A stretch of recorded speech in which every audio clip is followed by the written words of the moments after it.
mu rüyayı? Buldun mu? Bulamadın değil mi? Bulamadın. Adama kafayı yedirtirsin Eşref. Yemin ediyorum kafayı yedirtirsin. Ya bunca zaman geçmiş ya. Kaç sene geçmiş. Allah aşkına ya. Belki evlendi ya. Olamaz mı? Belki evlendi. Çoluğu çocuğu var. Belki çok mutlu. Ya belki yurt dışında yaşıyor ya. Yurt dışında yaşıyor ha. Olamaz mı? Ya belki öldü ha. Mezarda belki.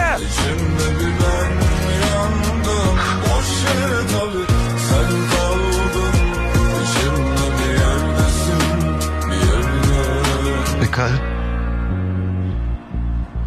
bir kere sever. Ara geceler üzerime titreyen birçok sözüm var.